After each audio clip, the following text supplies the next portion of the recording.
कक्षा 10 गणित unsolved paper वर्ष 2024 सेट 5 HZ पार्ट 2 हल करेंगे। प्रश्न को निम्नलिखित सारणी का माध्य निकालना होगा। लिखा है माध्य निकालने के कह रहा है, तो पहले हम टेबल बनाएंगे। तो ये टेबल बनेगी यहाँ से,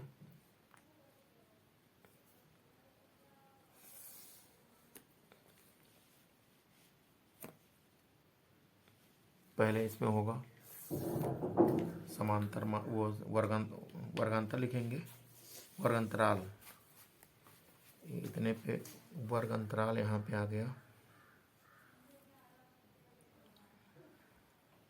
ये वर्गांतराल हो गया। फिर इसके बाद ये लिखेंगे वर्ग अंतराल, वर्ग अंतराल, वर्ग अंतराल हुआ। फिर यहाँ होगा मध्यमान निकालेंगे, मध्यमान को पद भी कहते हैं, पद इसका अर्थ है इसको ये x हुआ। फिर यहाँ बारंबारता होगी, बारंबारता को f कहते हैं, बारंबारता इसको f कहा जाता है। यहाँ हुआ f गुणे x। तो हम बनाएंगे टेबल।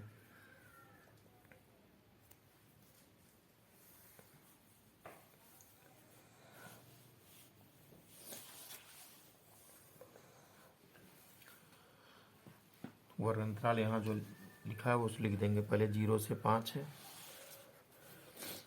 बारंबारता 2 है, यहाँ लिखेंगे हम। फिर 5 से 10 है, बारंबारता 4 है। फिर 10 से 15 है,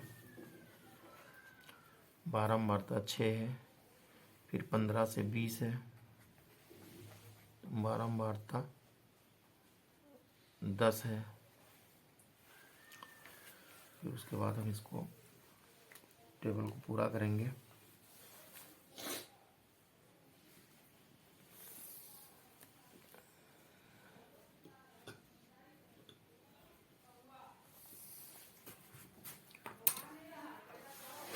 यहाँ योग लिखेंगे, पहले मध्यमान निकालेंगे। ये 0 5 को जोड़ेंगे, इसका आधा कर देंगे हम, तो हो जाएगा 2.5, 2.5 होगा। फिर यहाँ 15 हुआ जोड़ के, 15 का 7.5 हुआ। ये 15 25 का 12.5 हुआ। फिर ये 35 हुआ, 35 का आधा 17.5 ये हुआ।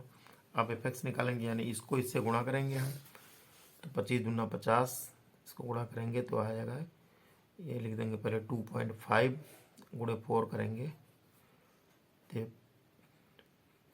5.0 आया यहाँ पर। 25 यहाँ 2 लिखेंगे, 4 नहीं 2 है, यहाँ पे 2 लिखा। फिर यहाँ 7.5 गुणे वाला 4 लिखेंगे, तो 7.5 को हम 4 से गुणा करेंगे तो हो जाएगा 30.0 यहाँ, ये 30 हुआ। फिर 12.5 को 6 से गुणा करेंगे तो ये हुआ 75.0। फिर लिखा है 17.5 को 10 से गुणा करेंगे तो हो जाएगा 175, 17.5 गुणे 10 तो ये हुआ 175.0। तो यहाँ हम लिखेंगे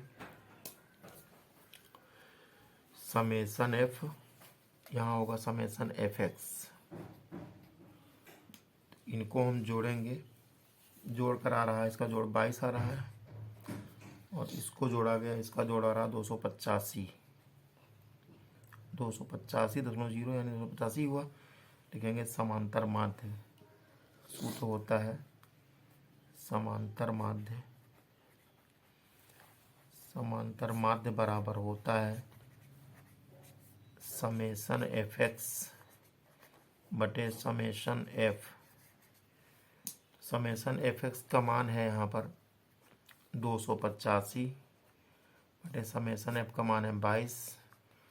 इसको हल करेंगे, हल करने पर आएगा, इसको का भाग देंगे तो यहाँ काटेंगे तो आ जाएगा 12.95।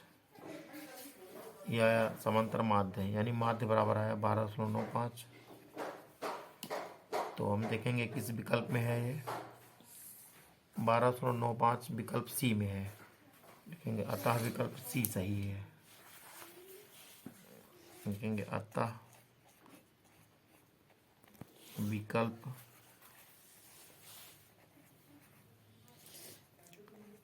सी सही है। यही हमारा आंसर हो गया। Question number 7। क्वेश्चन नंबर 7 में लिखा है त्रिभुज ए बी सी और त्रिभुज डी ई एफ। हल करेंगे। पहले लिखा त्रिभुज ए बी सी और त्रिभुज डी ई एफ में दिया गया है कि ए बी बटे डी ई बराबर यहाँ लिखा है बी सी बटे एफ डी। तो इसमें दोनों समरूप हैं तो वे दोनों समरूप होंगे। समरूप होंगे कब? समरूप होंगे कब होंगे? जब कोणों की बात कर रहा है। होंगे कब? यहाँ से हम देखेंगे, पहचान करेंगे। देखिए जो अक्षर दोनों जगह मौजूद है वो कोण बराबर होंगे। जैसे यहाँ ऊपर में ए बी यानी बी यहाँ है, यहाँ पर भी बी है, तो पहले लिखेंगे कोण बी। ये यहाँ पर लिख देंगे कोण बी। ऊपर बी भी दोनों जगह है ना, बराबर होगा। यहाँ पर जो दोनों जगह जैसे डी यहाँ है तो कोण डी के बराबर होगा। फिर कोण बी बराबर कोण डी आएगा। ये किस विकल्प में है? विकल्प नंबर डी में है। लिखेंगे अतः विकल्प डी सही है। लिखेंगे ये कोण बी और कोण डी आ गया। यहाँ लिख देंगे अतः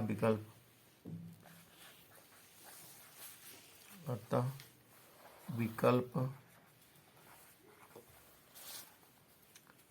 डी सही है।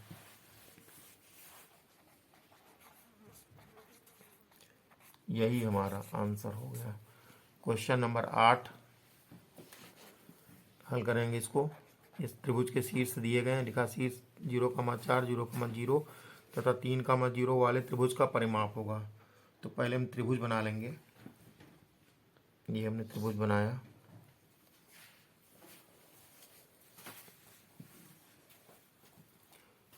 ये पहले ए बिंदु है, इसको हमने बी कहा, सी कहा।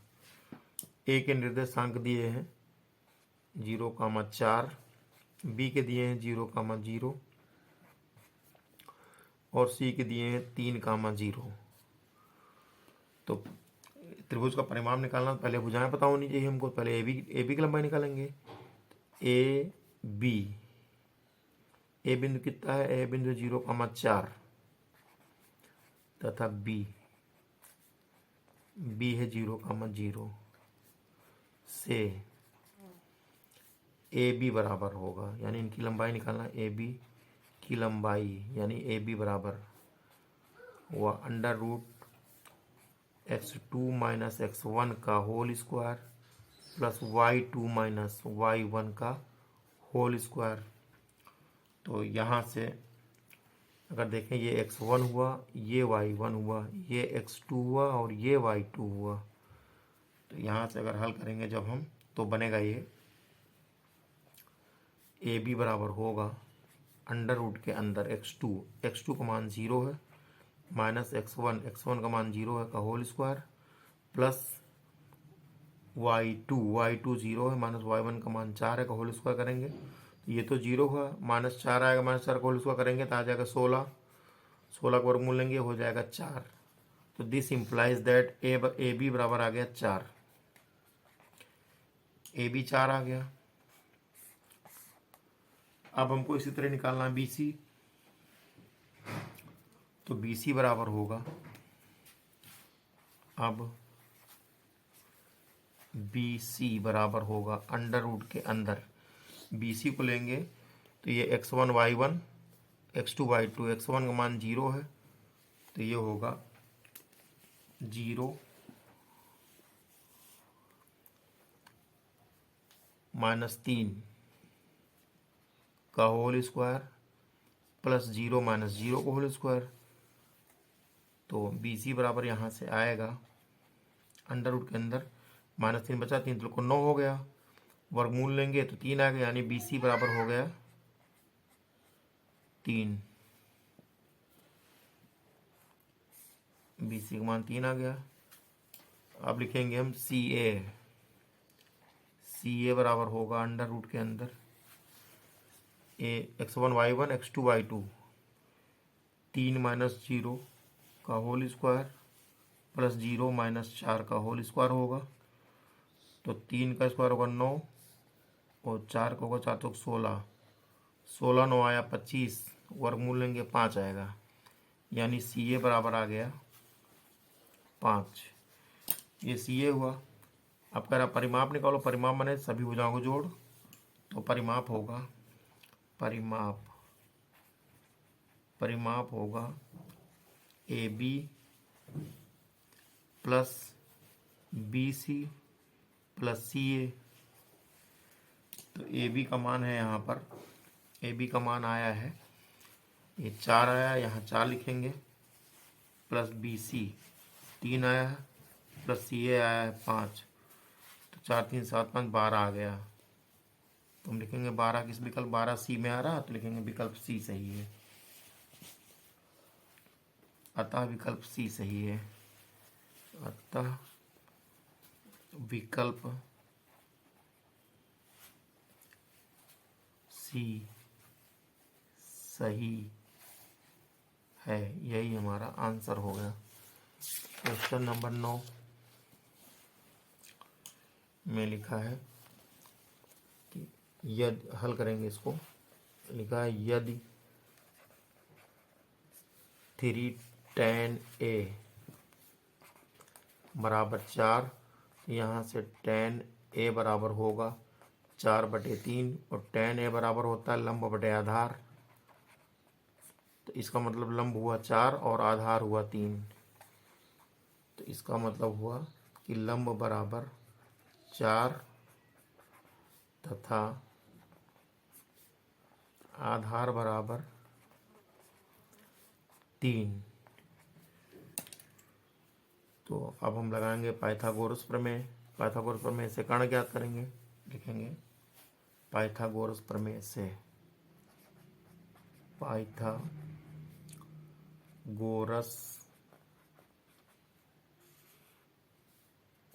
प्रमेय से, पाइथागोरस प्रमेय से होगा कर्ण का वर्ग बराबर लंब का वर्ग प्लस आधार का वर्ग।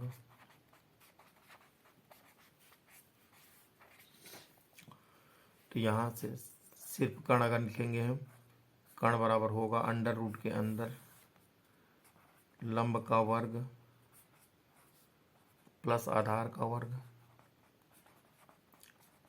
तो ये लंब यहाँ दिया गया है 4, तो ये हो गया अंडर रूट के अंदर 4 का वर्ग प्लस आधार दिया है 3, तो 3 का वर्ग हुआ। ये 4 चौक 16 प्लस 3 को 9, 16 9 25 आया। दिस इम्प्लाइज दैट कर्ण बराबर अंडर रूट 25, मान निकालेंगे 5 आएगा। तो दिस इम्प्लाइज दैट कर्ण बराबर 5, ये आ गया। इसको हम बॉक्स में बंद करेंगे। तो अब हमको लंब आधार कर्ण पता लग गया। तो अब निकालना है यहाँ सेक ए। तो सेक ए बराबर, तो सेक ए बराबर होता है कर्ण बटे आधार, कर्ण बटे आधार। कर्ण का मान आया है 5 बटे आधार, आधार का मान यहाँ पे 3 है, 5/3 आया। दिस इम्प्लाइज दैट आ गया सेक ए बराबर 5/3। 5/3 हम देखेंगे किस विकल्प में आ रहा है, 5/3 आ रहा है विकल्प डी में, लिखेंगे अतः विकल्प डी सही है। अतः विकल्प डी सही है। अब क्वेश्चन नंबर 10 10 में लिखा है यदि tan अल्फा, यदि tan alpha plus cot alpha equal to 5, तो tan square alpha plus cot square alpha का मान निकालना है। लिखेंगे दोनों पक्षों का वर्ग करने पर, दोनों पक्षों का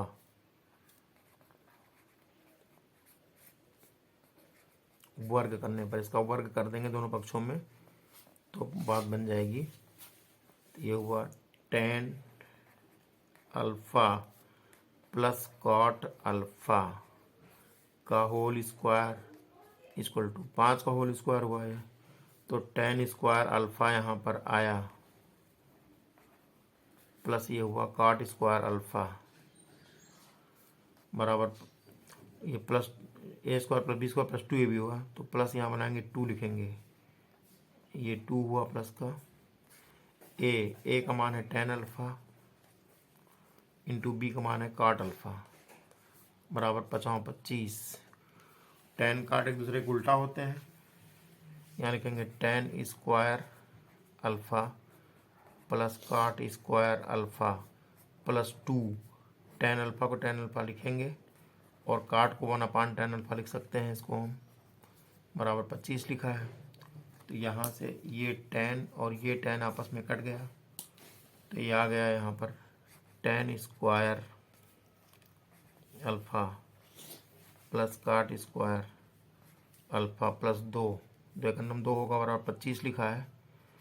तो यहाँ से हुआ this implies that tan square alpha plus cot square alpha बराबर 25 माइनस 2 आ गया 23।